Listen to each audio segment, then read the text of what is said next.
Baruch Shabbat Yom, brothers and sisters, Hebrews in Jamaica, the Caribbeans, the West, to the four corners of the earth, scattered greetings. This is our lesson. We're going to tackle it to continue to see Chokmah, Shalomah, Precept, Part 4. We're going to Precept 10, 11, 12, and 13. That's Chokmah, Shalomah, Wisdom of Solomon, Part 4. We're going to Precept 10, 11, 12, and 13. She preserved the first form father of the world. She preserved the first form father of the world that was created alone and brought him out of his fall and gave him power to rule all things. But when the unrighteous went away from her in his anger, he perished also in the fury wherewith he murdered his brother. For whose cause the earth being drawn with the flood, wisdom again preserve it. For whose cause the earth being drowned with the flood, wisdom again preserve it, and directed the course of the righteous in a piece of wood of small value. Moreover, the nation in their wicked conspiracy being confounded, she found out the righteous and preserved him blameless unto Eliyahu, and kept him strong against his tender compassion towards his son. When the ungodly perished, she delivered the righteous man who fled from the fire which fell down upon the 5 cities, of whose wickedness even to this day the wasteland that smoketh is a testimony, and plants bearing fruit that never come to ripeness, and a standing pillar of salt is a monument of an unbelieving soul. For regarding that wisdom they gat not only this hurt, that they knew not the things which were good, but also left behind them to the world a memorial of their foolishness, so that in the things wherein they offended they could not so much as be hid. But wisdom delivered from pain those that attended upon her. When the righteous fled from his brother's wrath, she guided him in the right path, shewed him the kingdom of Eliyahu, and gave him knowledge of holy things, made him rich in his travels, and multiplied the fruit of his labors. In the covetousness of such as oppressed him, she stood by him and made him rich. She defended him from his enemy and kept him safe from those that lay in wait. And in a sore conflict she gave him the victory, that he might know that goodness is stronger than all. When the righteous was sold, she forsook him not, but delivered him from sin. She went down with him into the pit, and left him not in bonds, till she brought him the scepter of the kingdom and power against those that oppress him. As for them that have accused him, she shewed them to be liars, and gave him perpetual glory. She delivered the righteous people and blameless seed from the nation that oppress them. She entered into the soul of the servant of Yahweh, and withstood dreadful kings in wonders and signs, rendered to the righteous a reward of their labor, guided them in a marvelous way, and was unto them for covered by day and a light of stars in the night season. Brought them through the Red Sea and led them through much water. For she drowned their enemies and cast them up out of the bottom of the deep. Therefore the righteous spoil the ungodly, and praise thy holy name, O Yahuwah, and magnified with one accord thine hand that fought for them. For wisdom opened the mouth of the dumb, and made the tongue of them that cannot speak eloquent. She prospered their works in the hand of the holy prophet. They went through the wilderness that was not inhabited, and pitched tents in places where there lay no way. They stood against their enemies, and were avenged of their adversaries. When they were thirsty, they called upon thee, and water was given them out of the flinty rock, and their thirst was quenched out of the hard stone. For by what things their enemies were punished, by the same they in their need were benefited. For instead of a perpetual running river troubled with foul blood, for manifest reproof of that commandment whereby the infants were slain, thou gavest unto them abundance of water by a means which they hoped not for, declaring by that thirst day then how thou hadst punished their adversary. For when they were tried, albeit but in mercy chastened, they knew how the ungodly were judged in wrath and tormented, thirsting in another manner than the just. For these thou didst admonish and try as a father, but the other as a severe king thou didst condemn and punish. Whether they were absent or present, they were vexed alike. For a double grief came upon them, and a groaning for the remembrance of things past. For when they heard by their own punishment the other to be benefited, they had some feelings of Yahuwah, for whom they respected with scorn when he was long before thrown out at the casting forth of the infants. Him in the end, when they saw what came to pass, they admired, but for the foolish devices of their wickedness wherewith, being deceived, they worship serpents, void of reason, and vile beasts. Thou didst send a multitude of unreasonable beasts upon them for vengeance, that they might know that wherewithal a man sinneth, by the same also shall he be punished.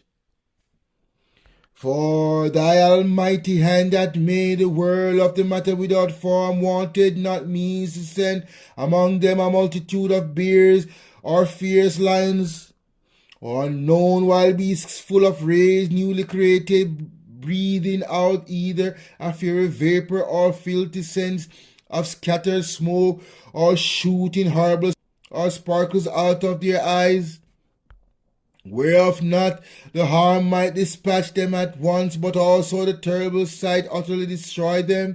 Yea, and with all these mighty have fallen down with one blast, being persecuted of vengeance and scattered abroad through the breadth of thy power. But thou hast ordered all things in measure and number and weight. For thou canst shew thy great strength at all times when thou wilt, and who may withstand the power of thine arm? For the whole world before thee is a little grain of the balance, yea, as a drop of the morning dew that falleth down upon the earth. But thou hast mercy upon all, for thou canst do all things, and winkest at the sins of men, because they should amend. For thou lovest all things that are, and abhorrest nothing which thou hast made. For never wouldest thou have made anything if thou hadst hated it. And how could anything have endured if it had not been thy will, or been preserved if not called by thee? But thou preparest all, for they are thine, O Yahuwah, thou lover of souls. For thine incorruptible spirit is in all things. Therefore chastenest thou them by little and little that offend, and warnest them by putting them in remembrance, wherein they have offended, that leaving their wickedness they may believe on thee, O Yahuwah. For it was thy will to destroy by the hands of our fathers both those old inhabitants of thy holy land, whom thou hatest for doing most odious works of witchcraft and wicked sacrifices, and also those merciless murderers of children, and devourers of man's flesh, and the feasts of blood, with their priests out of the midst of their idolatrous crew, and the parents that kill with their own hands, so destitute of help, that the land which thou esteemest above all other might receive a word only of Eliyahu's children. Nevertheless, even those thou spiritest as men, and didst send wasps, forerunners of thine host, to destroy them by little and little. Not that thou was unable to bring the ungodly under the hand of the righteous in battle, or to destroy them at once with cruel beasts, or with one rough word, but executing thy judgment upon them by little and little. Thou gavest them place of repentance, not being ignorant that they were a naughty generation, and that their malice was bred in them, and that their cognition would never be changed. For it was a curse from the beginning, neither didst thou for fear of any man give them pardon for those things wherein they sinned. For who shall say, what hast thou done? Or who shall withstand thy judgment? Or who shall accuse thee for the nations that perish, whom thou made? Or who shall come to stand against thee to be revenged for the unrighteous men? For neither is there any Eliyahu but thou. For neither is there any Eliyahu but thou. For neither is there any Eliyahu but thou that carest for all, to whom thou mightest shew that thy judgment is not unright. Neither shall a king or tyrant be able to set his face against thee for any whom thou hast punished. For so much then as thou art righteous thyself, thou orderest all things righteously, thinking it not agreeable with thy power to condemn him that had no deserved to be punished. For thy power is the beginning of righteousness, and because thou art the Adonai of all, it maketh thee to be gracious unto all. For when men will not believe that thou art of a full power, thou showest thy strength, and among them that know it, thou makest their boldness manifest. But thou, Master, in thy power, judgest with equity, and orderest us with great favor. For thou mayest use power when thou wilt. But by such works hast thou taught thy people that the just man should be merciful, and hast made thy children to be of a good hope, that thou givest repentance for sins. For if thou didst punish the enemies of thy children and the condemned to death with such deliberation, giving them time and place whereby they might be delivered from their malice, with how great circumspection didst thou judge thine own sons, unto whose fathers thou hast sworn and made covenants of good promise. Therefore, whereas thou didst chasten us, thou scourgest our enemies 1,000 times more, to the intent that when we judge we should carefully think of thy goodness, and when we ourselves are judged we should look for mercy. Wherefore, whereas men have lived dissolutely and unrighteously, thou hast tormented them with their own abominations. For they went astray very far in the ways of error, and held them for gods, which even among the beasts of their enemies were despised, being deceived as children of no understanding. Therefore, unto them as to children without the cause of reason, without the use of reason, thou didst send a judgment to mock them. But they that would not be reformed by that correction wherein he delighted with them shall feel a judgment worthy of Eliyahu. For look, for what things they grudged when they were punished, that is, for them whom they thought to be gods, now being punishing them, when they saw it, they acknowledged him to be the true Eliyahu, whom before they denied to know, and therefore came extreme damnation upon them. Surely vain are all men by nature, who are ignorant of Eliyahu, and could not out of the good things that are seen know him that is, neither by considering the works did they acknowledge the workmaster. But deem either fire or wind, or the swift air, or the circle of the stars, or the violent water, or the light of heaven to be the gods which govern the world, with whose beauty, if they being delighted took them to be gods, let them know how much better the Adonai of them is, for the first author of beauty had created them.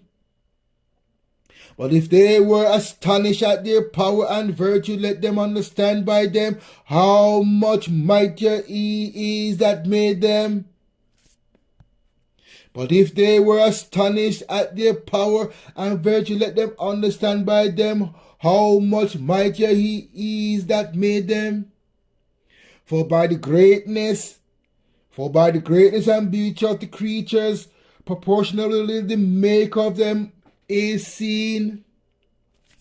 But yet for this they are the less to be blamed, for they peradventure err, seeking Eliyahu and desirous to find him. For being conversant in his work, they search him diligently and believe their sight, because the things are beautiful that are seen. Howbeit neither are they to be pardoned. For if they were able to know so much that they could aim at the world, how did they not sooner find out Yahuwah thereof? But miserable are they, and in dead things is their hope who call them gods. But miserable are they, and in dead things is their hope who call them gods, which are the works of man's hands, gold and silver to show art in, and resemblance of beasts, or a stone good for nothing, the work of an ancient hand.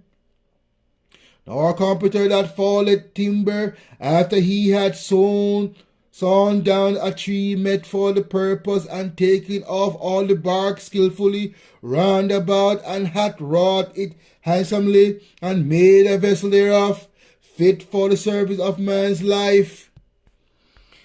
And after spending the refuse of his work to dress his meat, hath filled himself, and taken a refuse among those which serve to no use, being a crooked piece of wood and full of knots, had carved it diligently, when he had nothing else to do, and formed it by the skill of his understanding, and fashioned it to the imagine of a man, or made it like some vile beast, laying it over with vermilion and with paint, colouring in red, and covering every spot therein. And when he made a convenient room for it, set it in a wall, and made it fast with iron. For he provided for it that it might not fall, knowing that it was unable to help himself. For he provided for it that it might not fall, knowing that it was unable to help itself, for it is an image and had need of help. Then maketh he prayer for these goods for his wife and children, and is not ashamed to speak to that which hath no life. That maketh he prayer, then maketh he prayer for his good, for his wife and children, and is not ashamed to speak to that which hath no life. For health he called upon that which is weak. For life prayed to that which is dead. For aid humbly beseecheth that which hath least means to help, and for a good journey he asketh of that which cannot set a foot forward. And for gaining and getting, and for good success of his hands, asketh ability to do of them that is most unable to do anything. Let that sink in. Okay, brothers and sisters, we're going to precept verse 2 of Chokmah, Shalomah, Wisdom of Solomon, chapter 10. And we're going to use Precept, Genesis 2:17-20. Right? Right, brothers and sisters. So in Chokmah, Shalomah, verse 2, it said, and gave him power to rule all things. Right? She preserved the first form, Father of the world that was created alone, and brought him out of his fall, and gave him power to rule all things. So we're going to precept that verse 2. Right? So we're going to use Precept, Genesis 2:17-20. It's on the screen. But of the tree of knowledge of good and evil thou shalt not eat of it, for in the day that thou eatest thereof thou shalt surely die. Thou shalt surely die, brothers and sisters. Shall surely die. And Yahuwah, Eliyahu said, it is not good that man should be alone.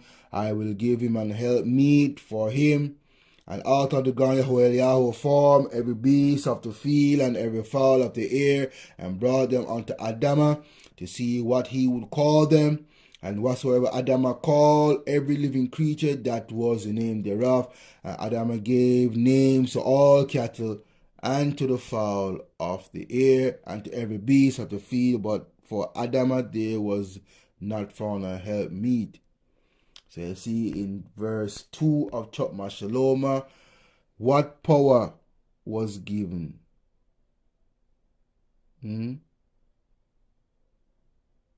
rule the earth and to subdue it. He gave that charge to Adamah first.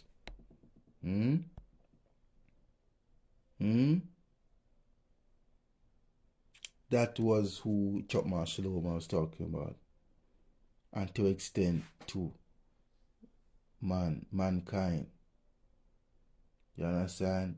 For us to subdue and take care of the earth. You know what I mean? Replenish it, multiply upon it.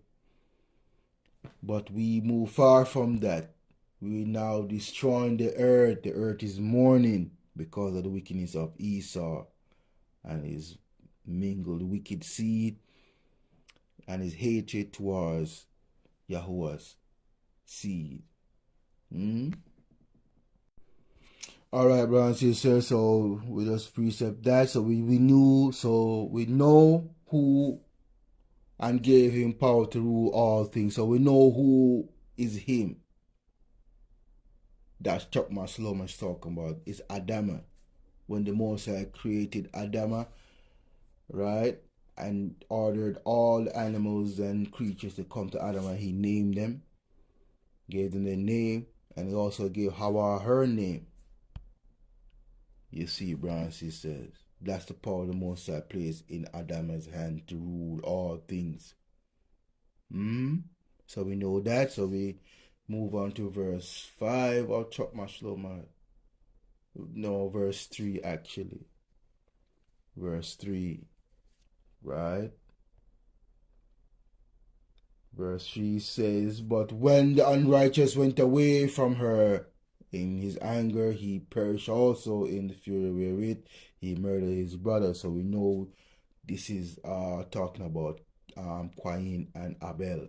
Abel and Cain. So we're going to bring that out by using the same Precept 4. Okay, brothers and sisters. Okay, let's go to Precept 4. Right? We're going to go to 1 to 8. That's Precept Genesis 4, 1 to 8 to bring out chapter 3 of Chokmah Shalomah, where it states, but when the unrighteous went away from her in his anger, he perished also in the fury wherewith he murdered his brother. So we're talking about Abel and Cain relation, right? How the two, Cain killed his brother, right? So we're going to bring that out to show you that fact. So Precept 4 is on the screen. Precept 4, 1 to 8. And Adamah knew Eve. So when the Most High, when the word, the scripture used knew, talk about relations, intercourse, right? And you're going to see that's what the scriptures was alluding to, right? And Adamah knew Eve, his wife, and she conceived. So see, right off of that, she conceived. So no, his intercourse, huh? And Adamah knew Eve, his wife, and she conceived and bare Cain. And said, I have gotten a man from Yahuwah. And she again bore his brother Abel. So it's all in one conception, one transaction, one conception, one action, And Adamah knew Eve, Hawa, his wife, and she conceived and bare Cain, and said, I have gotten a man from Yahuwah. And she gave and again bare his brother Abel was a keeper of sheep, but Cain was a tiller of the ground. And in process of time, it came to pass that Cain brought off the fruit of the ground and offering unto Yahuwah.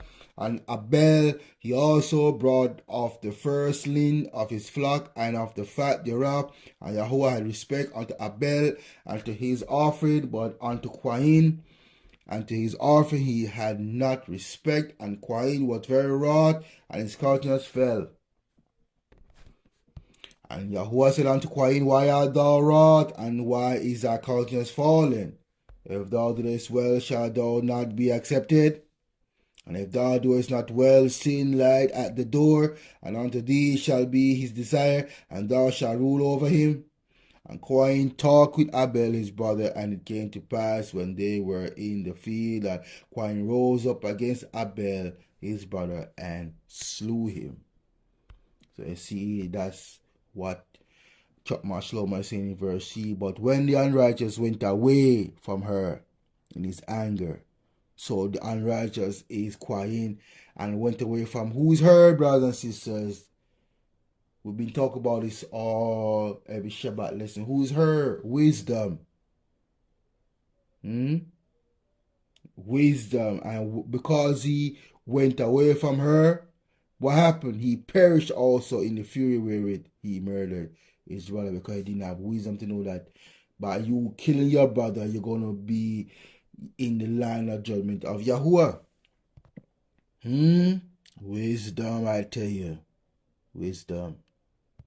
Okay, brothers and sisters, we're going to precept verse 4 of Chokmah Shalomah, chapter 10. For whose cause the earth being drowned with the flood, wisdom again preserve it, and directed the course of the righteous in a piece of wood of small value. So we're going to use same better shit. Okay, brothers and sisters, so again we're going to precept verse 4 of chapter 10 of Chokmah Shalomah. We're going to use better shit 7:17 to 24. We're going to go to 24, right? So verse 4 said, For whose cause the earth being drowned with flood, wisdom again preserve it, and directed the course of the righteous in a piece of wood of small value. So this is talking about the flood. When the Mosai was angry with the earth, the Mosai washed it away. You understand? We're going to bring that out to show that fact. It's on the screen, Bereshit 7:17 to 24. And the flood was 40 days upon the earth. So you see, the flood was over a month. Right?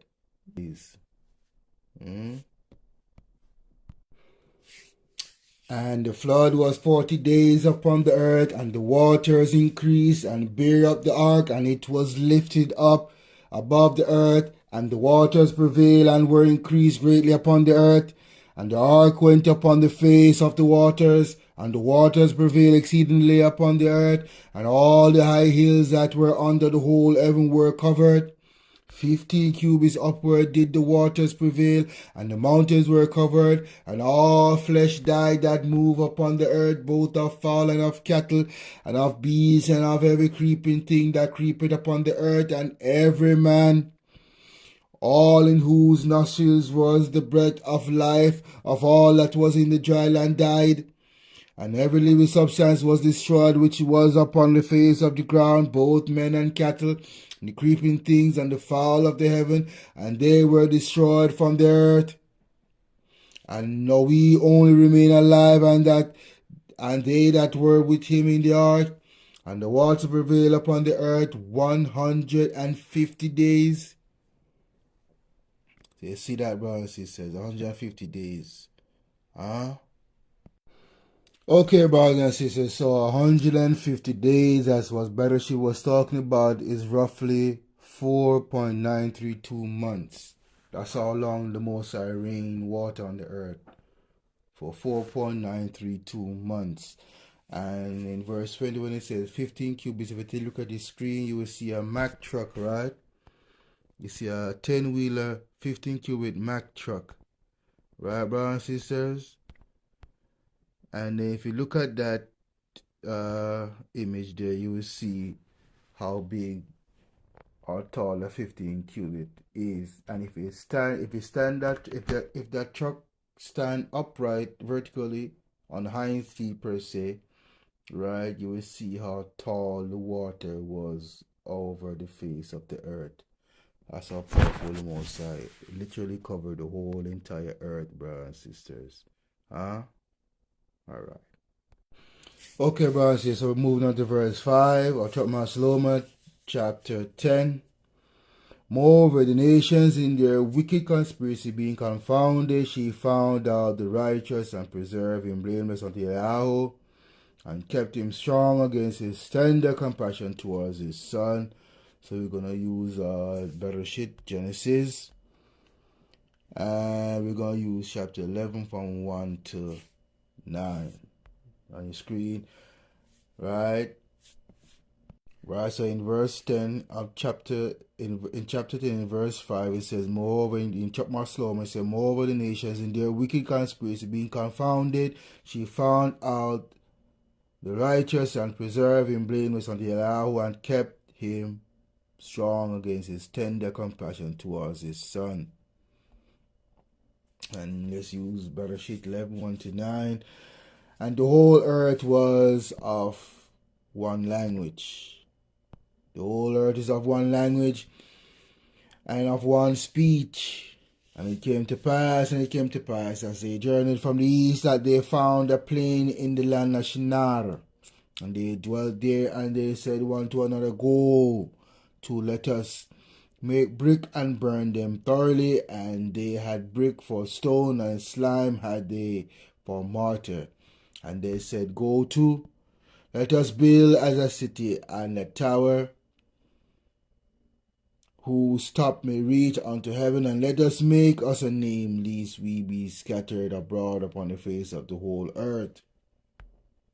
And Yahuwah came down to see the city and the tower which the children of men built.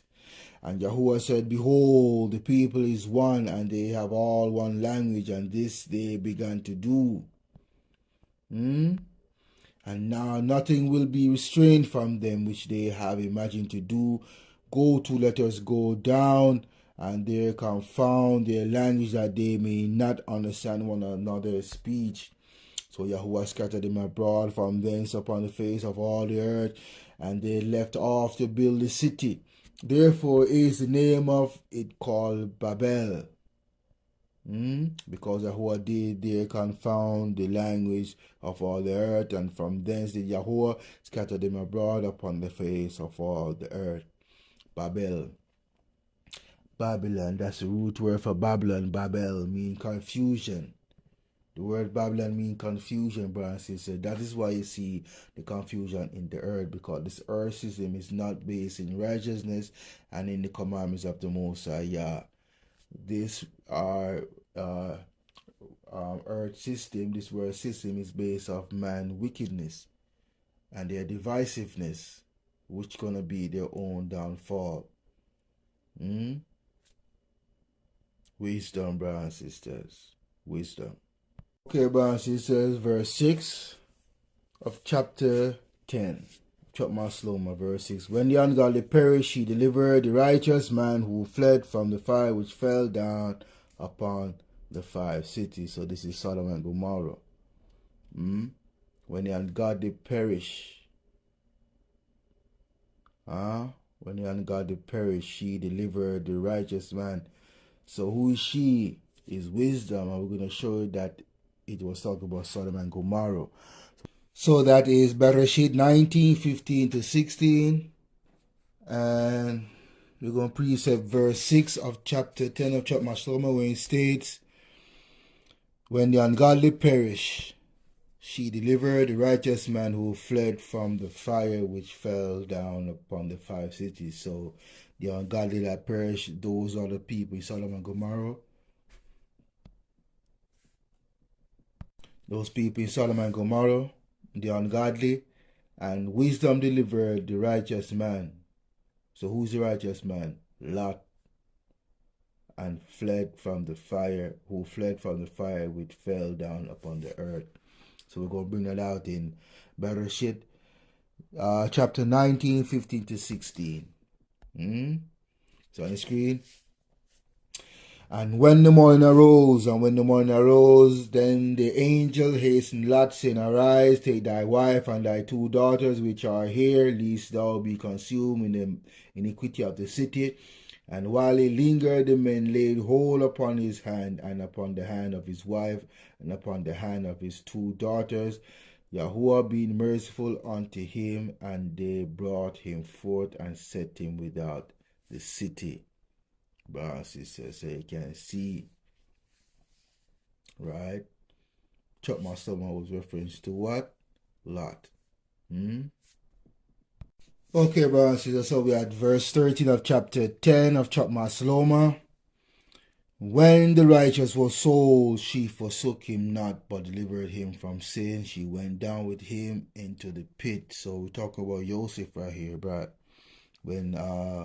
when his brothers sold him, I'll show you that in the precept. So we're going to use Bereshit 37.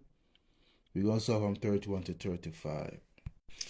And it's on the screen. And they took Joseph's coat and killed a kid of the goats and dipped the coat in the blood. And they sent the coat of many colors, and they brought it to their fathers and said, This have we found.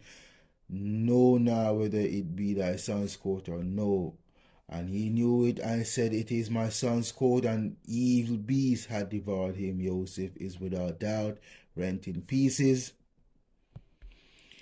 And Jacob rent and Yaakov rent his clothes and put sackcloth upon his land and mourned for his son many days. And all his sons and all his daughters rose up to comfort him, but he refused to be comforted. And he said, For I will go down into the grave unto my son mourning.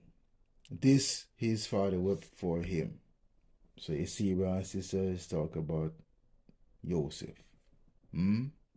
Still on verse 13, so we're going to precept, we're going to bring it out some more, brothers and sisters, right? So we're going to go to Bereshit 39, 1 to 7. And Joseph was brought down to Mizraim, and Potiphar, an officer of Pharaoh, captain of the guard, and Mizraim, brought him off the hands of the Ishmaelites, which had brought him down thither. And Yahuwah was with Joseph, and he was a prosperous man, and he was in the house of his father, the Egyptian, the Mizraim. And his master saw that Yahuwah was with him, and that Yahuwah made all that he did to prosper in his hand. And Joseph found grace in his sight, and he served him, and he made him overseer over his house, and all that he had he put into his hand. And it came to pass from the time that he had made him overseer in his house and over all that he had, that Yahuwah blessed the Egyptian's house, Mizraim's house, for Joseph's sake. And the blessing of Yahuwah was upon all that he had in the house and in the field. And he left all that he had in Joseph's hand, and he knew not aught he had save the bread which he did eat. And Joseph was a goodly person and well favored. And it came to pass after these things that his master's wife cast her eyes upon Joseph, and she said, Lie with me. And you know the story with that. Joseph flee from her with quickness, and she was angry with him because he did not fall for her flesh. And she tried to set up Joseph. But Joseph was delivered by the mighty hand of Yahusha, by the directive of his father, Yahuwah. Okay, brothers and sisters, I'm not done with 13, verse 13. So we're going to bring this out more. We're going to explain more in details with Mahazim in Acts. Right? So we'll go to Acts 7, 1 to 10. It's on the screen. Then said the high priest, Are these things so? And he said, Men, brethren, and fathers, hearken. The Eliyahu of glory appeared unto our father Abraham when he was in Mesopotamia, before he dwelt in Charan, and said unto him, Get thee out of thy country and from thy kindred, and come into the land which I shall shew thee. Then came he out of the land of the Chaldeans, and dwelt in Charan. And from thence, when his father was dead, he removed him into this land wherein he now dwell. And he came, and he gave him none inheritance in it, no, not so much as to set his foot on. Yet he promised that he would give it to him for a possession and to his seed after him, when as yet he had no child. And Eliyahu spake on this wise, that his seed should sojourn in a strange land, and that they should bring them into bondage and entreat them evil 400 years. And the nation to whom they shall be in bondage will I judge, said Eliyahu. And after that shall they come forth and serve me in this place. And he gave him the covenant of circumcision. And so Abraham begat Isaac, and circumcised him the 80th day. And Isaac begat Jacob, and Jacob begat the 12 patriarchs. And the patriarchs moved with envy, so Joseph into Mizraim. But Eliyahu was with him, and delivered him out of all his affliction, and gave him favor and wisdom. See again, wisdom. In the sight of Pharaoh, king of Mizraim, and he made him governor over Egypt and all his house, brothers and sisters. So you understand now. The lineage. Acts explain it perfectly. You understand? Stuff from Abraham, it came down, list the lineage, list what Abraham went through, how the Most High called Abraham out of his own father's land and gave him our own land and our own nation and a whole host of people that will come after him. Okay, brothers and sisters, we're going to continue precept in 15. Right.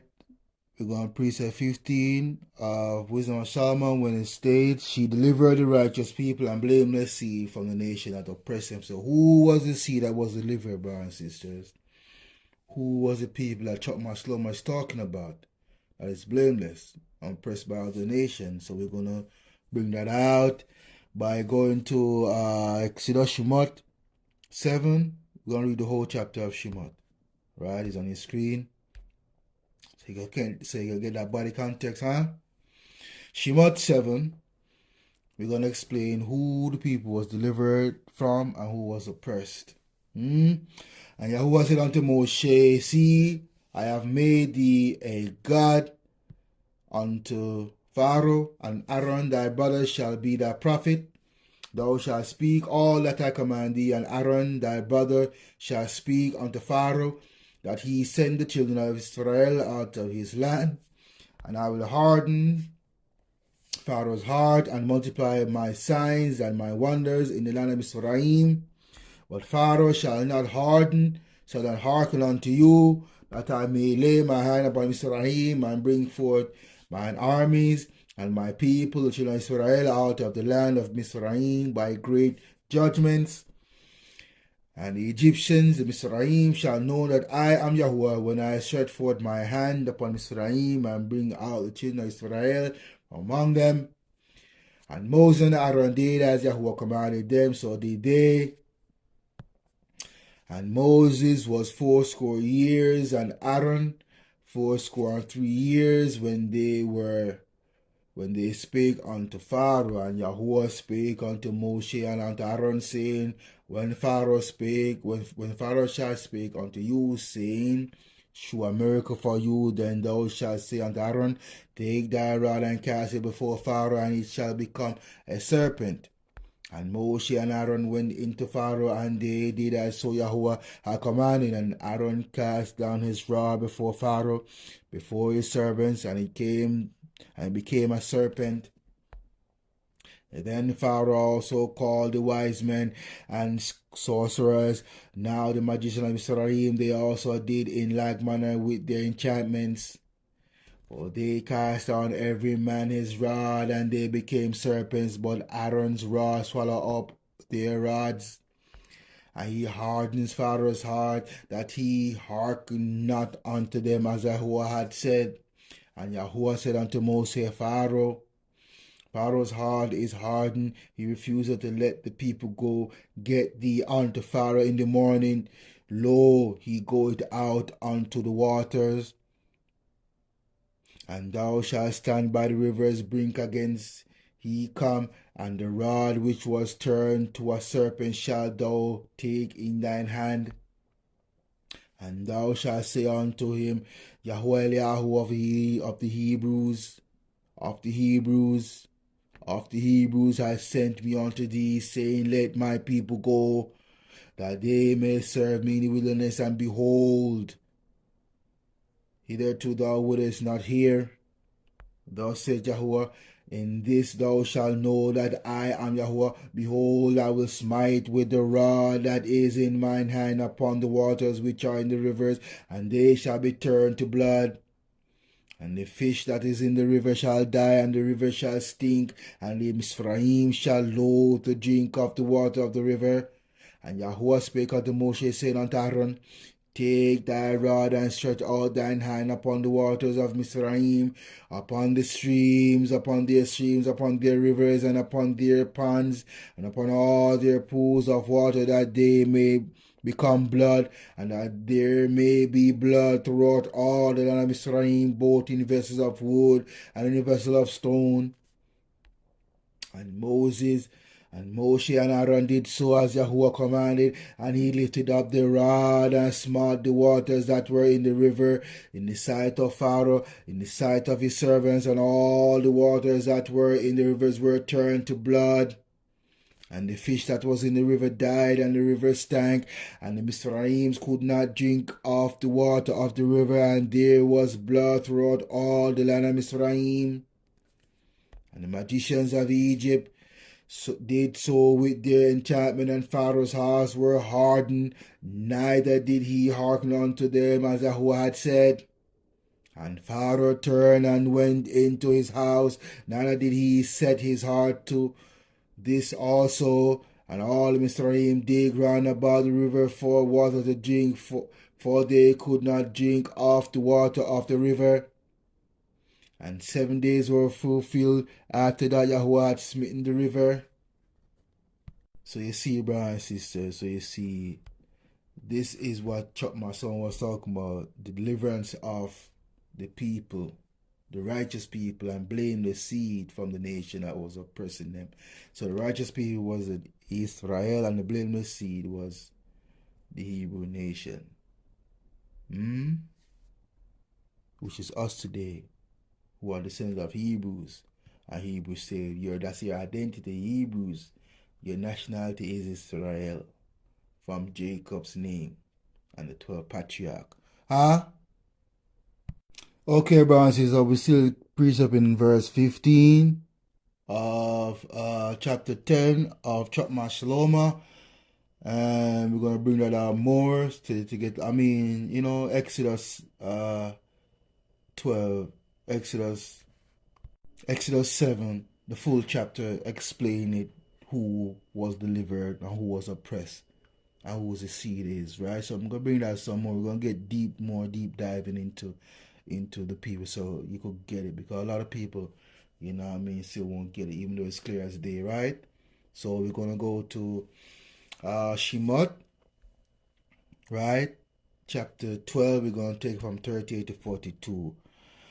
And a mixed multitude went up also with them, and flocks and herds, even very much cattle. And they baked unleavened cakes of the dough which they brought forth out of Mizraim, for it was not leavened, because they were thrust out of Mizraim and could not tarry, neither had they prepared for themselves any victuals. Now the children of the children of Israel,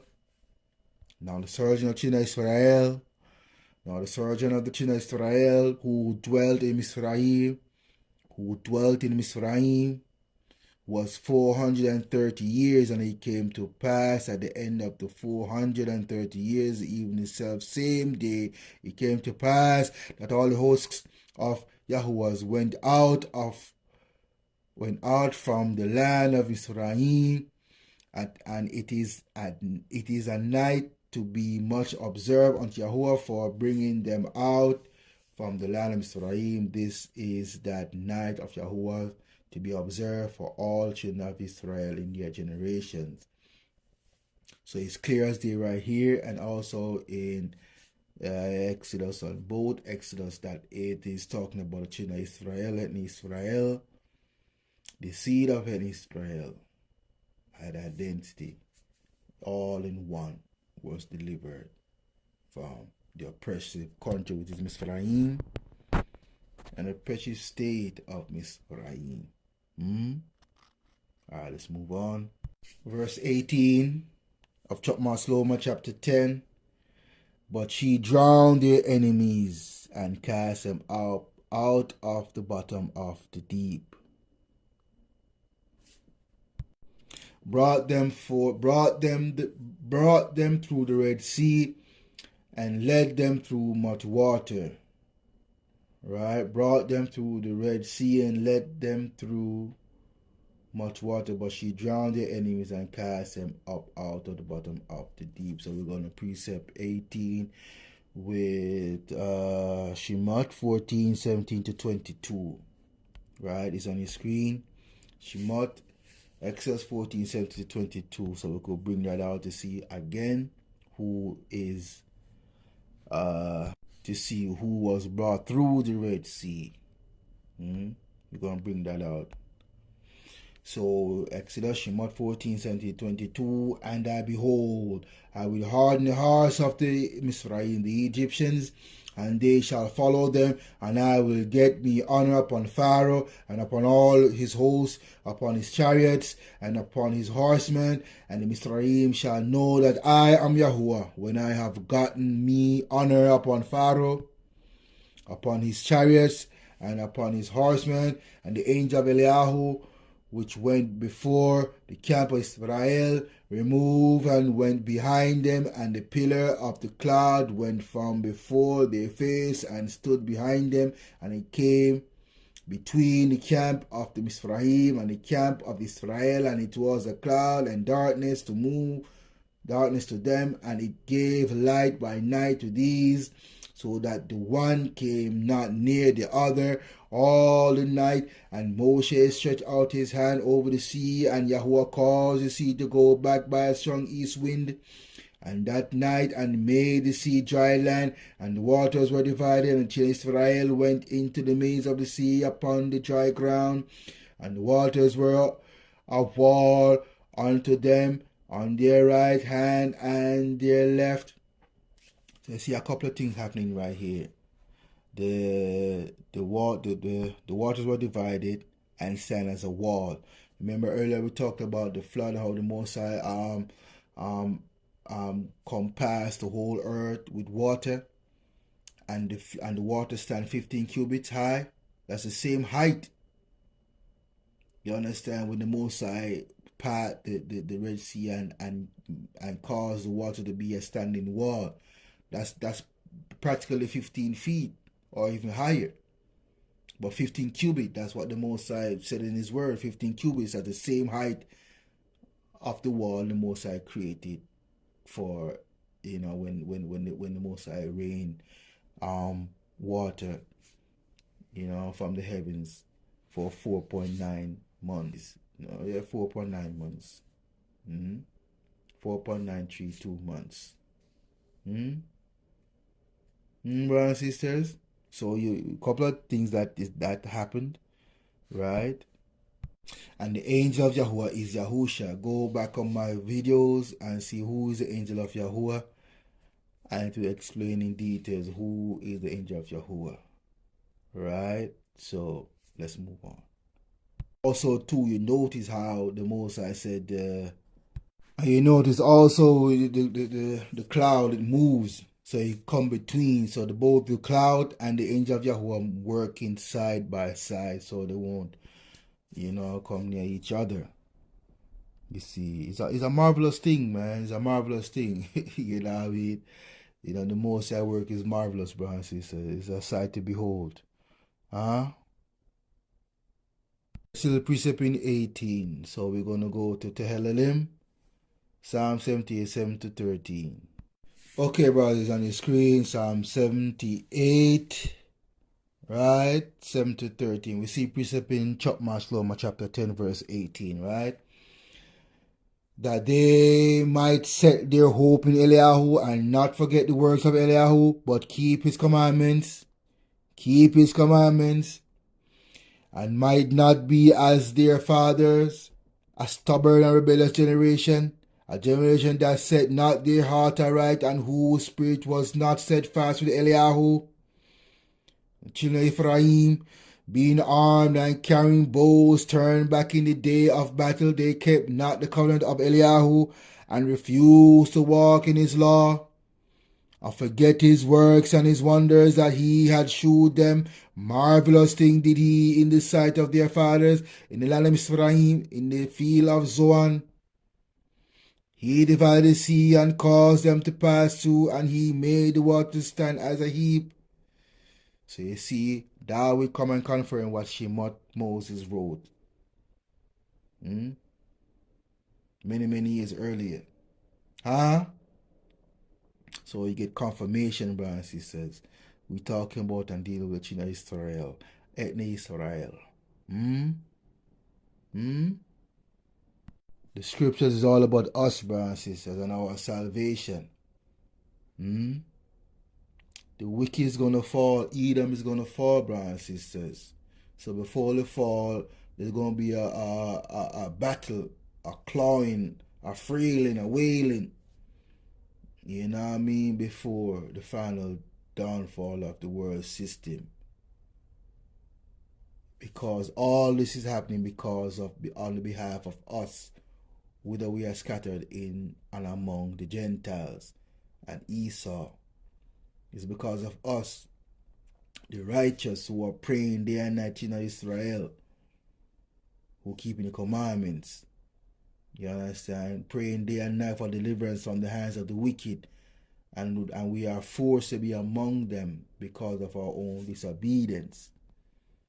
And like I said, if you look throughout our history, brothers and sisters, the Most High used other nations, the Gentile nations, to come against Israel because of our disobedience, to prove the Most High. The Most High going to prove us to see whether we will keep his commandments or no. Okay, brothers and sisters, we're gonna precept this final verse in chapter 10, verse 10, verse 20. Right?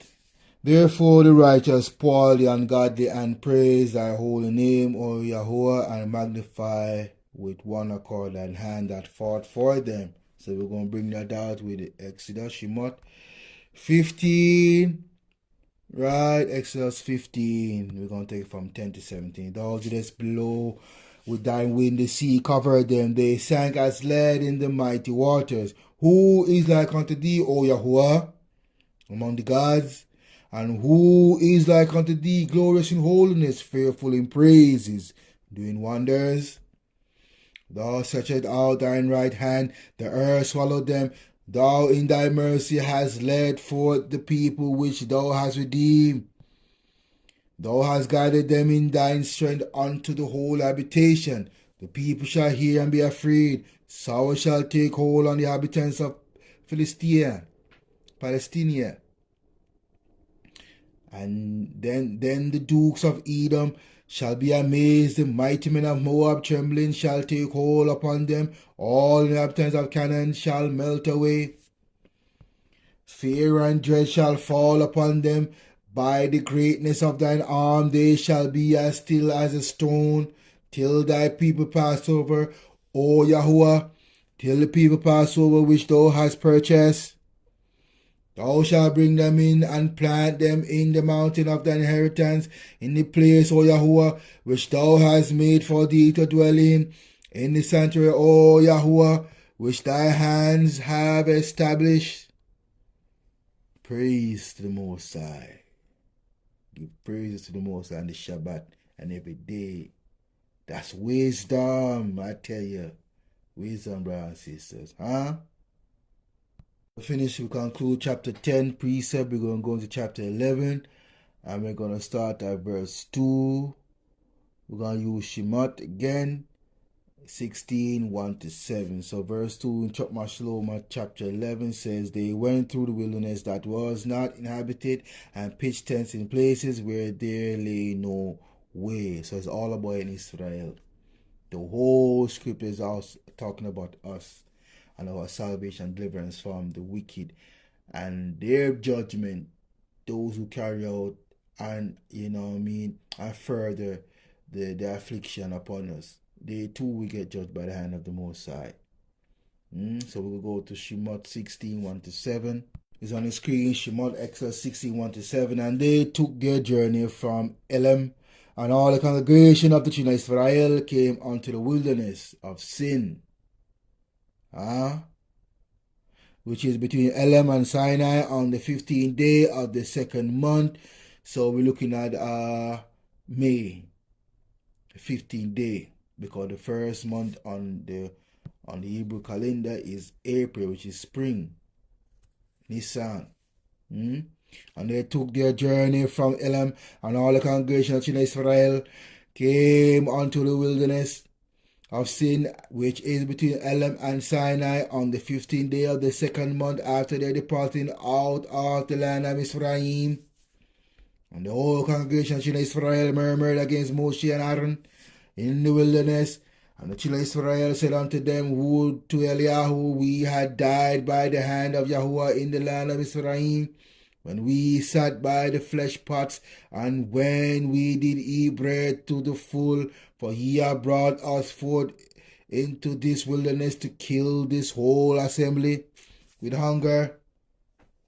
Then said Yahuwah unto Moshe, behold, I will rain bread from heaven for you, and the people shall go out and gather a certain rate every day, that I may prove them whether they will walk in my law or no. And it shall come to pass that on the 6th day that they shall prepare that which they bring in, and it shall be twice as much as they gather daily. And Moshe and Aaron said unto all the children of Israel at even, then ye shall know that Yahuwah hath brought you out from the land of Mizraim. And in the morning then ye shall see the glory of Yahuwah, for he had heard your murmuring against the Adonai. And what are we that ye murmur against us? So, and you see, and you wonder why. Because you see, the frustrated the Most High. You wonder why the Most High was angry for 40 years. 40 years. After you see all that which the Mashiach did, the Most High did. And you still murmur and talk about how, how, the Most High allow you accuse the Most High of bringing you in the desert to kill you.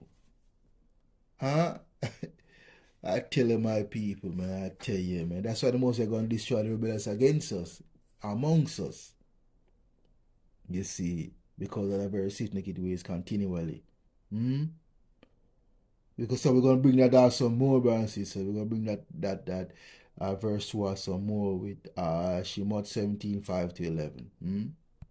Okay, brothers and sisters, on the screen, Shemot 17, 5-11. And Yahuwah said unto Moshe, go on before the people, and take with thee of the elders of Israel, and thy rod wherewith thou smarted the river, take in thine hand, and go. Behold, I will stand before thee there upon the rock in Horeb, and thou shalt smite the rock, and there shall come water out of it, that the people may drink. And Moshe did so in the sight of the elders of Israel, and he called the name of the place Massah and Meribah, because of the chiding of the children of Israel, and because they tempted Yahuwah, saying, is Yahuwah among us or not? Then came Amalek and fought with Israel in Rephidim. And Moshe said unto Joshua, choose us out men, and go out, fight with Amalek tomorrow. And I will stand on the top of the hill with the rod of Eliyahu in my hand. So Joshua did as Moses had said to him, and fought an Amalek. And Moses, Aaron, and Hur went up to the top of the hill. And it came to pass, when Moshe held up his hand, that Israel prevailed, and when he let down his hand, Amalek prevailed. So you see, brothers and sisters, this paint a picture, a narrative of the seesaw, the back and forth, the struggle with the Most High in Israel. Back and forth, because Israel is a stiff-necked nation, a stiff-necked people. But the Most High gonna remedy us soon. He's gonna give us a heart that we will sin no more. But we have to go through this trial. We have to go through the purification. We have to go through the fire to become pure gold, to receive that heart and that new flesh, the new renewal of the mind and the spirit, brothers and sisters. You see, let's continue. Right? Oh, by the way, too, if you take a look at the screen, you see an image of Horeb, the water, the split rock, brothers and sisters.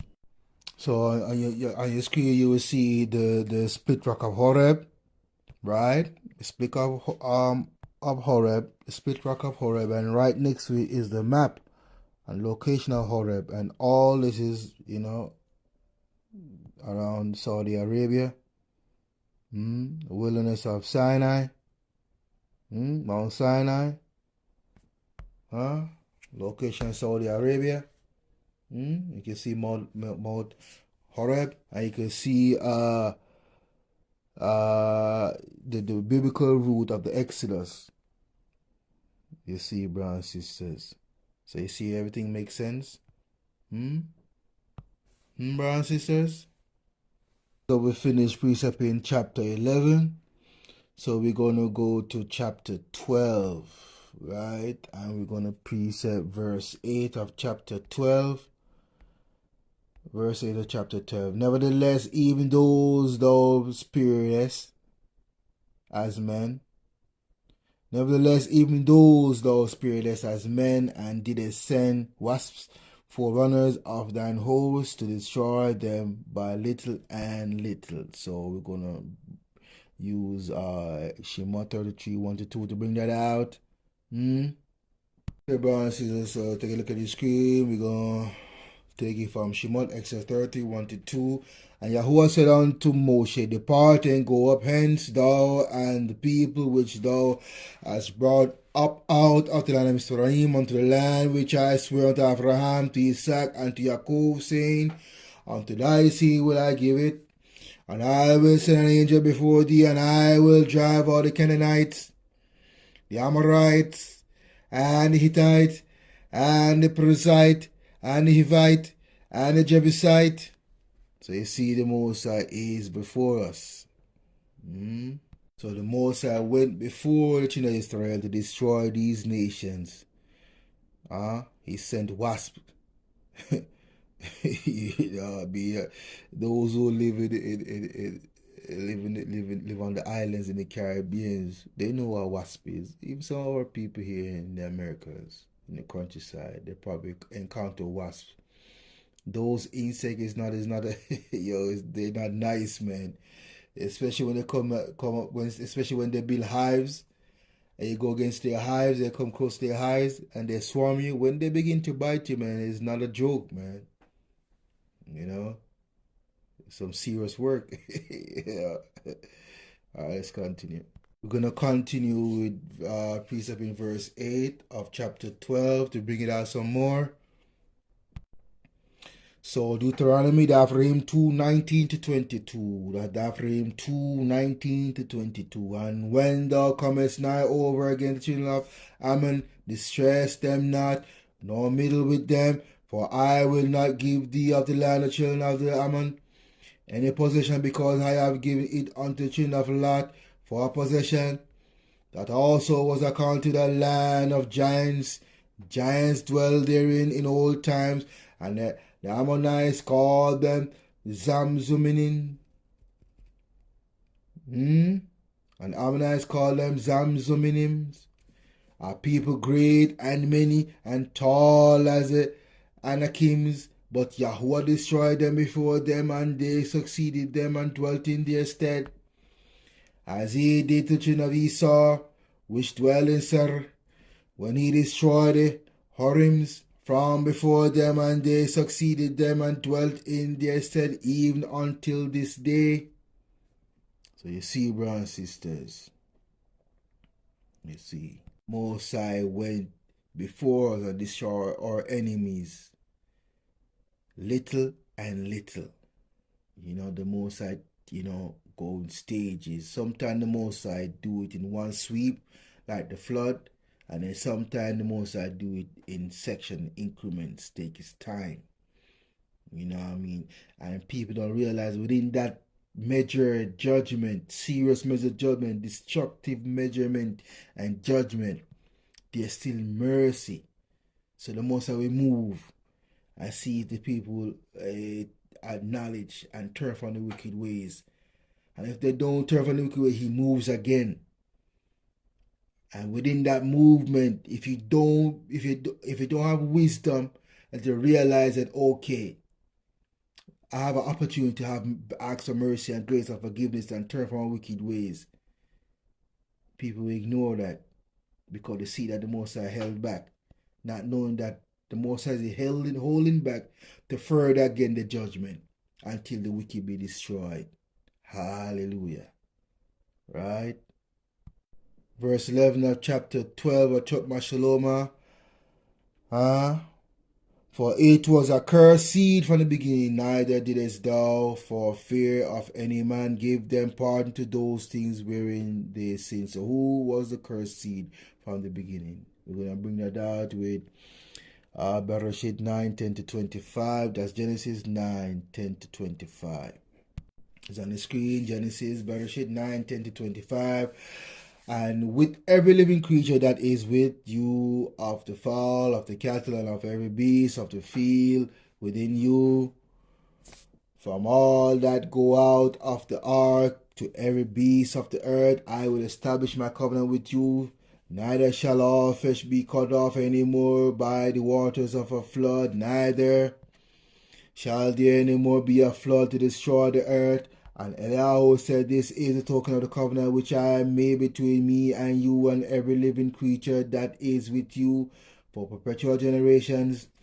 I do set my bow in the cloud, and it shall be for a token of a covenant between me and the earth. And it shall come to pass when I bring a cloud over the earth that the bow shall be seen in the cloud, and I remember my covenant, which is between me and you and every living creature of all flesh, and the water shall no more become a flood to destroy all flesh. And the bow shall be in the cloud, and I will look upon it, that I may remember the everlasting covenant between Eliyahu and every living creature of all flesh that is upon the earth. And Eliyahu said unto Noah, know ye, this is a token of the covenant which I have established between me and all flesh that is upon the earth. And the sons of Noah that went forth out of the ark were Shem, and Ham, and Japheth. And Ham is the father of the Canaanites, or the Canaan. These are the three sons of Noah, and of them was the whole earth overspread.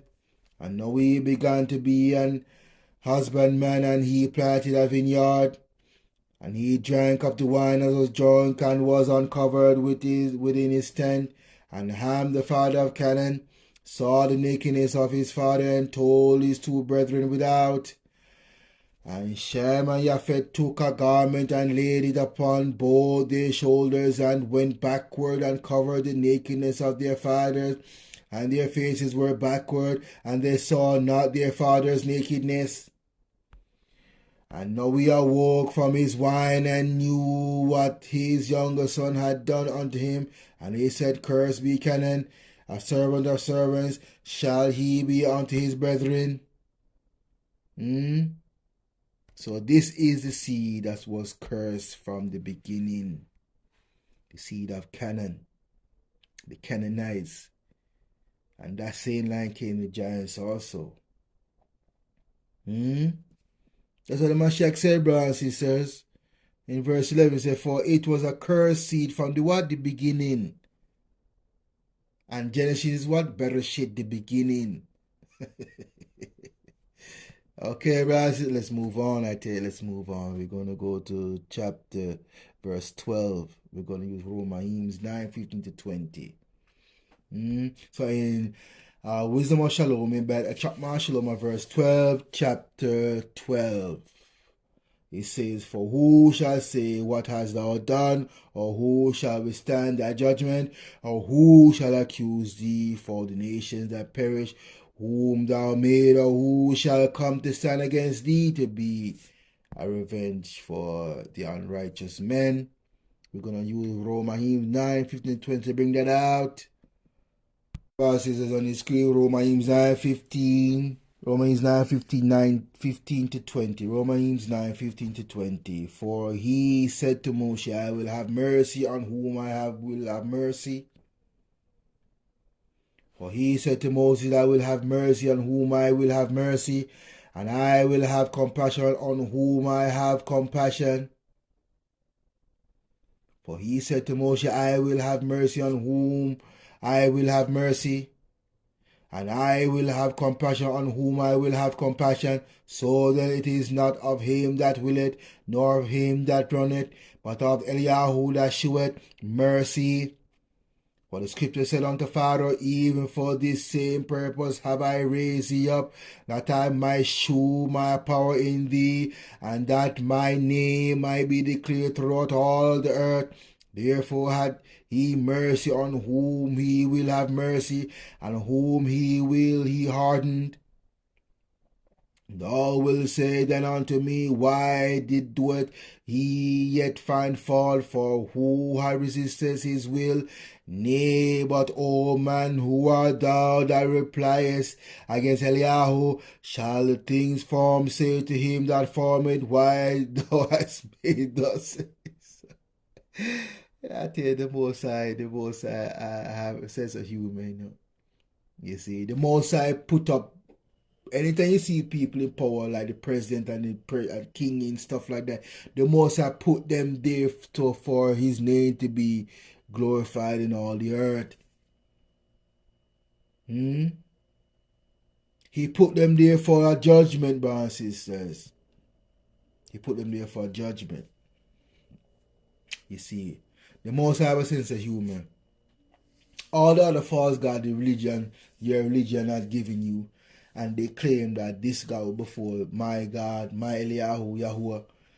But you never see nowhere in their pagan writings that their Elohim speak, that their Elohim walk, that their Elohim eat, that their Elohim have feelings and emotions.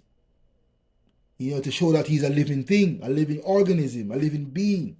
You don't never see that. You see, brothers and sisters, but I would like to tell you that the Eliyahu of Israel is Sky Daddy. Is not real. He's this, he's that. Blaspheming the king. Some say they're not going to worship the king because he's black. You could do whatever you want, you know, but at the end of the day, you look up. The Most High sit above you, sit above the heavens. The Most High can't die, but you will. And you will go under the earth, under his footstool. Huh? So I want you to really let that sink in, brothers and sisters. Huh? So we're going to go to 13. So verse 13 of chapter 12 of Chokmah Shalomah. For neither is there any Eliyahu but thou that careth, for all to whom thou mightest shew that thy judgment is not up unright. So you see, brothers and sisters, the scripture is saying that he's the only Eliyahu. There's none else, even though a lot of religion out there will tell us multiple gods. There's only one Eliyahu. 3 characteristics: Father, the Son, and the Ruach HaKodesh, all in one embodiment. I keep telling people all the while, you know, if you want to know who is the Trinity is, look at a man. Look at the black man. Or any man in comparison. But no one can comparison the black race. But anyways, the black man, right? How you could simplify the Trinity, the triune Eliyahu, right? The man, he was a boy before he become a man. He has a father. Now he become a man. He has a son. So he's a father now because he has a son, and he's also a son because he has a father. And that Father who bring forth the Son into the world gave him life. So the spirit of life is in him. So the Son, who now became a father, has a father. So he's a father and a son, and he has life in him. 3 embodiments, 3 titles, but it's one person, right? How far-fetched to see the Eliyahu, Yahusha is the Father, the Son, and the Ruach HaKodesh. How is it far-fetched that the Father is the Father, which is Yahuwah, the Son is the Son, which is Yahusha, and the Ruach HaKodesh, which is the Ruach HaKodesh. 3 entities in one, which is wrapped up in the Son. But did not the Son say, when you see me, see the Father, I and the Father are one? So the Son is speaking to his people, our people, in the flesh. But then he's telling that when you see me, see the Father. So who is the Father? The Father is the Spirit that dwells in his Son. So the Son is present physically, the Father is in his Son spiritually. So that's the Father and the Son right there. Talking with the people, walking with the people. And then when the Most High, sent forth his Son, time to go back home. He sent for his Son to come back home. Then Yahusha, what Yahusha said? He sent the what? The Ruach HaKodesh. So that's the triune Elohim right there. But again, a lot of you pastor are out there telling the people, making up scriptures, making up research, talking against the triune Eliyahu, not understanding who is the triune Eliyahu and what it entails. You see. Okay, so let's move on. We're still precept in verse 13. We're going to use Kai Farishan 5:1-7. Kai Farishan 5:1-7. For neither is there, so his wisdom of Chokmah Shalomah, right? Verse 12. Chapter 12, and we go to precept 13. For neither is there any Eliyahu, but thou that careth for all to whom thou mightest shew that thy judgment is not unright. So we're going to use Kai Farishan to bring that out. On the screen, Kai Farishan 5:1-7. The elders which are among you I exhort, who am also an elder and a witness of the suffering of the Mashiach, and also a partaker of the glory that shall be revealed. Feed the flock of Eliyahu which is among you, taking the oversight thereof, not by constraint, but willingly, not for filthy lucre, but of a ready mind, neither as being lords of Eliyahu's heritage, but being examples to the flock. And when the chief shepherd shall appear, he shall receive a crown of glory that fadeth not away. Likewise ye younger, submit yourselves unto the elder. Yea, all of you be subject one to another, and be clothed with humility. For Eliyahu resisted the proud, and giveth grace to the humble. Humble yourselves, therefore, under the mighty hand of Eliyahu. Humble yourselves, therefore, under the mighty hand of Eliyahu. Humble yourselves, therefore, under the mighty hand of Eliyahu, that he may exalt you in due time, casting all your care upon him, for he cared for you, brothers and sisters. The only wise Eliyahu.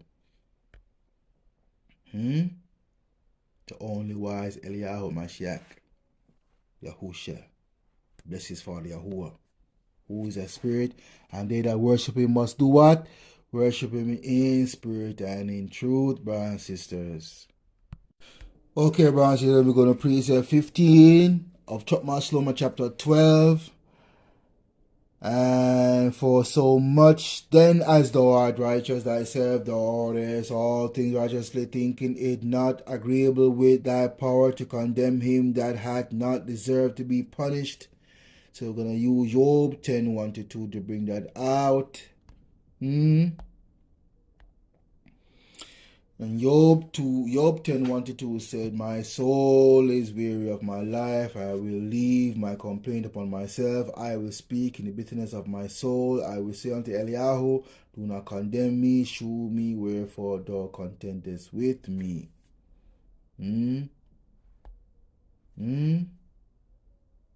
For as much then as thou art righteous thyself, thou orderest all things righteously, thinking it not agreeable with thy power to condemn him that hath not deserved to be punished, brothers and sisters.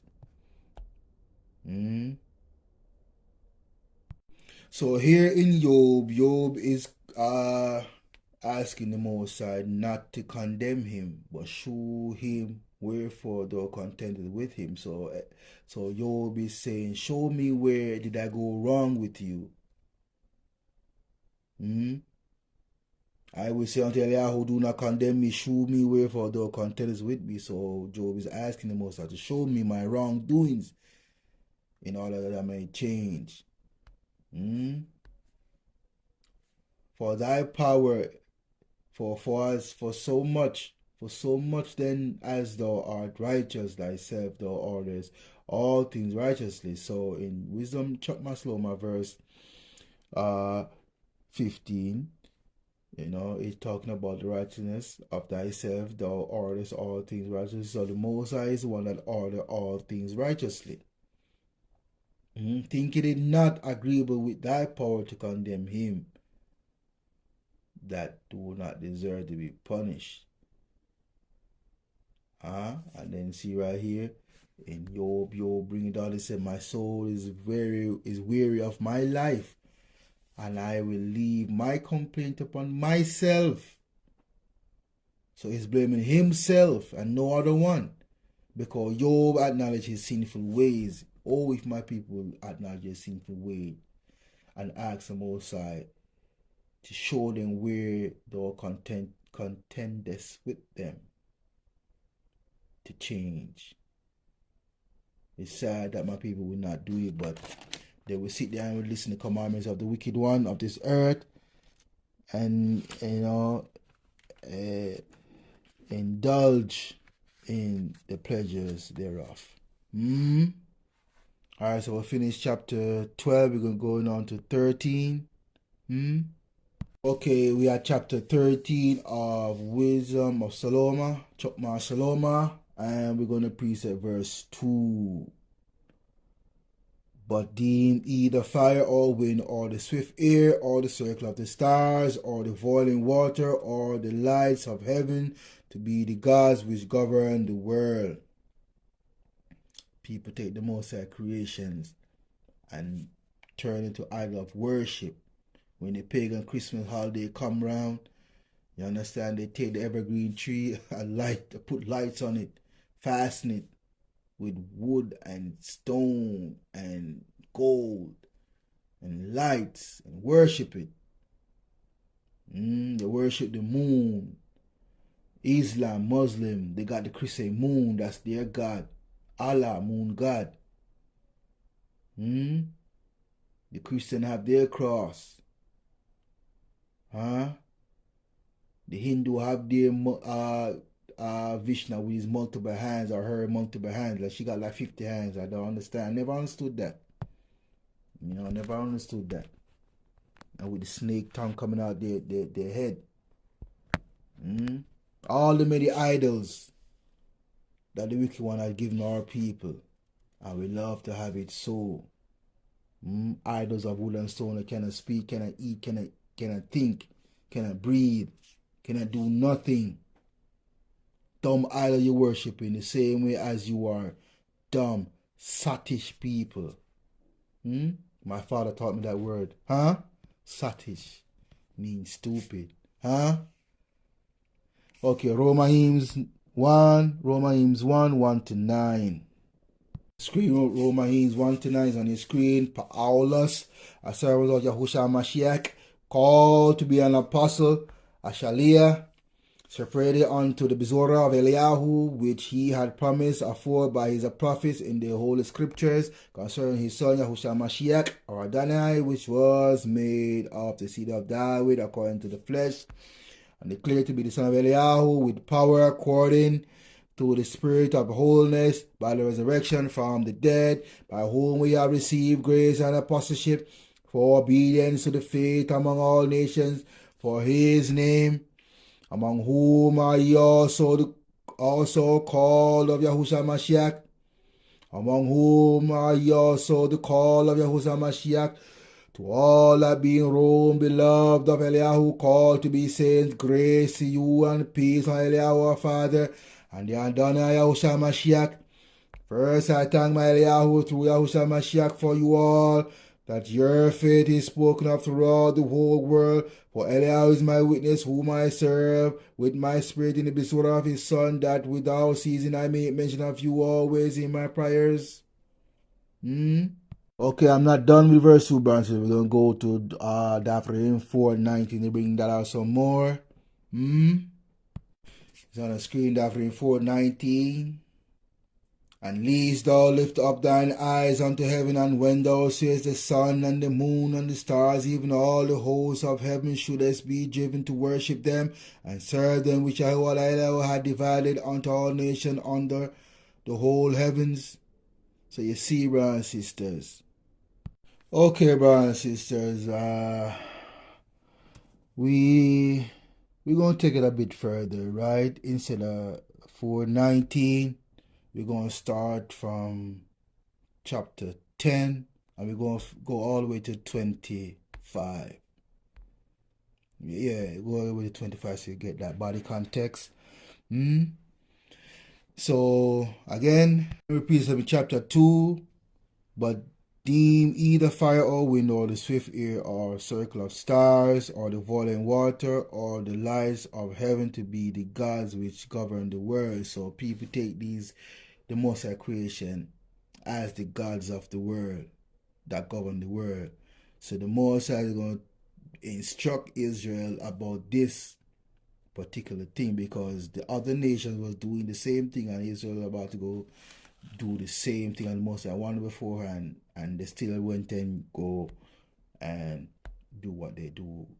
That's why the Most High put the judgment upon them, called the very same thing, the violation of the Shabbat and worshiping idols. So that for him, Deuteronomy 10 to Deuteronomy 4, actually 10 to 25, especially the day that thou stoodest before Yahuwah thy Eliyahu in Horeb, when Yahuwah said unto me, gather me the people together, and I will make them hear my words, that they may learn to fear me all the days that they shall live upon the earth, and that they may teach their children. And he came near and stood under the mountain, and the mountain burned with fire unto the midst of heaven, with darkness, cloud, and thick darkness. And Yahuwah spake unto you out of the midst of the fire. He heard the voice of the words, but saw no similitude, only he heard a voice. And he declared unto you his covenant, which he commanded you to perform, even 10 commandments. He wrote them upon 2 tables of stones, even the 10 commandments, and he wrote them upon 2 tables of stones.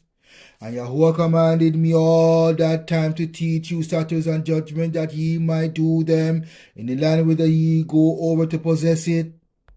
Take ye therefore good heed unto yourself, for ye saw no manner of similitude of the day that Yahuwah spake unto you in Horeb, out of the midst of the fire. Lest ye corrupt yourself and make you a graven image, the similitude of any figure like the likeness of male or female, the likeness of any beast that is on the earth, the likeness of any winged fowl that filleth in the air, that flieth in the air, the likeness of anything that creepeth on the ground, the likeness of any fish that is in the waters beneath the earth.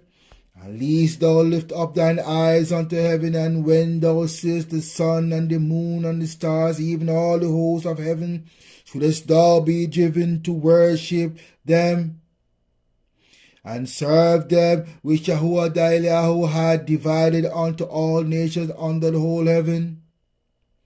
And lest thou lift up thine eyes unto heaven, and when thou seest the sun and the moon and the stars, even all the hosts of heaven, shouldest be driven to worship them and serve them, which Yahuwah thy Eliyahu had divided unto all nations under the heaven.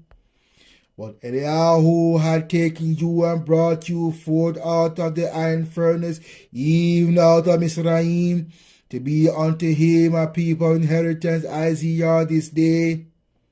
Furthermore, Yahuwah was angry with me for your sake and swore that I should not go over Jordan and that I should not go in unto that good land which Yahuwah thy Eliyahu giveth thee for an inheritance. But I must die in this land. I must not go over Jordan, but ye shall go over and possess that good land. Take heed unto yourself, lest ye forget the covenant of Yahuwah your Eliyahu, which he made with you, and make you a graven image, or the likeness of anything which Yahuwah thy Eliyahu had forbidden thee. For Yahuwah thy Eliyahu is a consuming fire. For Yahuwah Eliyahu is a consuming fire. For Yahuwah thy Eliyahu is a consuming fire, even a jealous Eliyahu.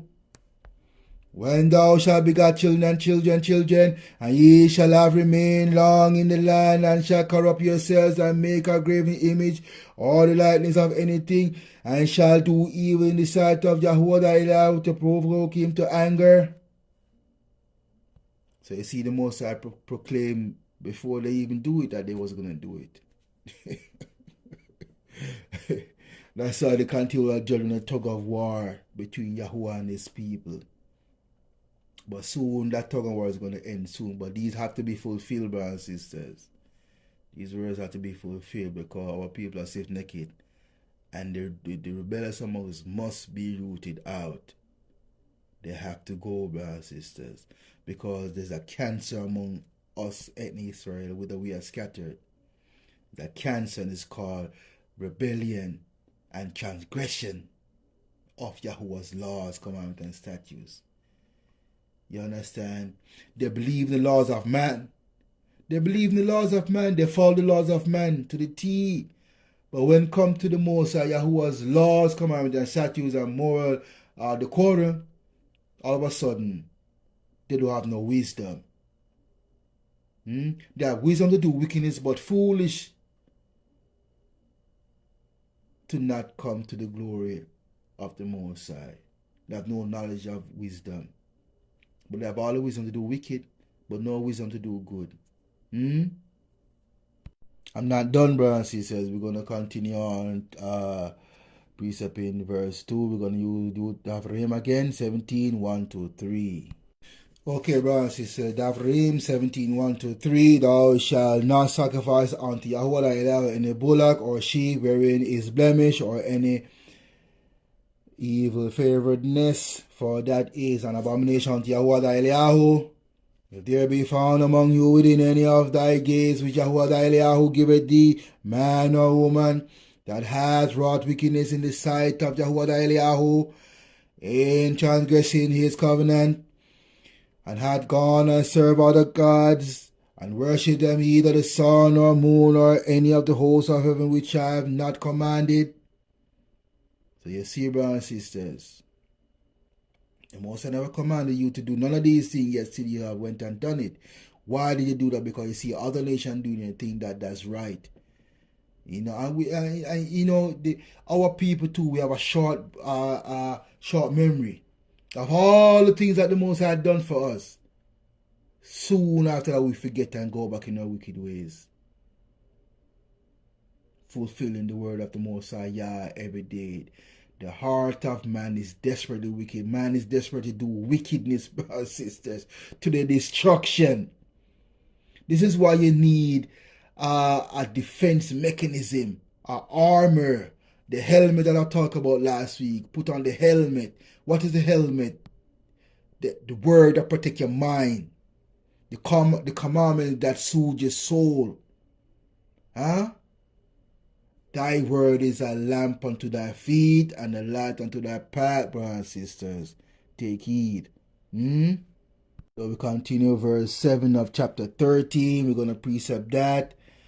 For being conversant in the works, for being conversant in his word, they search him diligently and believe their sight, because the things are beautiful that are seen. So we're going to use Romans 1, 17 to 21 to bring that out. Okay, so on the screen, Romans 1, 17 to 21. For therein is the righteousness of Eliyahu revealed from faith to faith, as it is written, the just shall live by faith. For the wrath of Eliyahu is revealed from heaven against all ungodliness and unrighteousness of men who hold the truth in unrighteousness, because that which may be known of Eliyahu is manifest in them, for Eliyahu had shewed it unto them. For the invisible things of him from the creation of the world are clearly seen, being understood by the things that are made, even his internal power and Godhead, so that they are without excuse. Because that when they knew Eliyahu, they glorified him not as Eliyahu, neither were thankful, but became vain in their imaginations, and their foolish heart was darkened. Sottish people. Very sottish people indeed. No wisdom. No wisdom, brothers and sisters. From being conversant in wisdom, Chokmah Shalomah chapter 13 verse 7. For being conversant in his work, they search him diligently and believe their sight, because the things are beautiful that are seen, brothers and sisters. You have to have wisdom to see these things. Let's move on. We're on the final leg. We're gonna Precept chapter 11 of chapter 13 of Chokmah Shalomah, chapter 12 of chapter 11 of chapter 13. And after spending the refuse of his work to dress his meat, had filled himself. So what that means? That's verse 12, verse 11. Now a carpenter that filleth timber, after he had sawn down a tree, meet for the purpose, and darkened of all the bark skillfully round about, and hath wrought in handsomely, and made a vessel thereof, fit for the service of man's life. So we're going to use Isaiah 44, 9 and 13 to bring that out. Okay, brothers, it's on your screen. Isaiah 44, 9 to 13. They that make a graven image are all of them vanity, and their detectable things shall not profit, and they are their own witnesses. They see not, nor know, that they may be ashamed. Who had formed a god or mortal a graven image that is profitable for nothing? Behold, all his fellows shall be ashamed, and the workmen they are of men.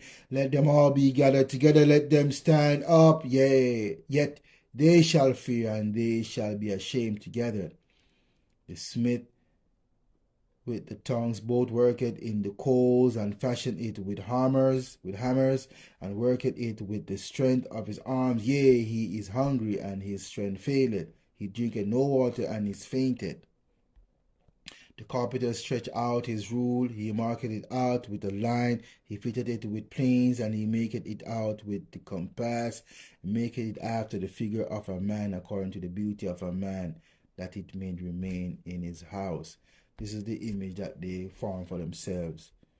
This is what Shalomah is saying. Now a carpenter that failed a timber that he had sawn down a tree, meet for the purpose, and taken off all the bark skillfully round about, and had wrought it handsomely, and made a vessel thereof, fit for the service of man's life. So that's the idol. That's the idol in Isaiah who's talking about. That's the idols. The work of man's hands, the tree, the woods, dumb, sottish people that pray to something that cannot help them, cannot speak, cannot see, cannot talk, cannot do nothing. You see, the sottishness of my people. So I hope you get the Shabbat lesson. It's all about wisdom. The theme is wisdom, knowledge, and understanding. So on that note, Bruk Yahuwah Tisabahot, Bruk Yahushua Mashiach, Shana, Vishna, blessed love, and Shalom.